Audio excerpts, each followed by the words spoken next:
Hello Snapchat fam. If you are tired of blinding your eyes every time you open Snapchat at night, it's time to switch to dark mode. In this quick and easy tutorial, I'll show you how to turn on dark mode on Snapchat. So let's go.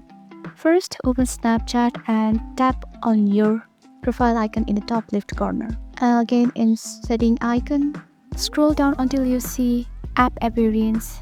If you don't see it, don't freak out. Some Android user might not have this option yet. But if you do have it, tap it. 3 option, match system, always light, always dark. On your need and preference, click on one of that. And just like that, Snapchat is now in dark mode. No more eye strain, just smooth, slick vibes. So if you're on Android and don't see this option, well, you might need to wait for Snapchat to roll it out. That's for today. You just became a Snapchat dark mode expert. If this helped, drop a like, hit subscribe, and turn on those notifications for awesome Snapchat tricks. See ya in the next one.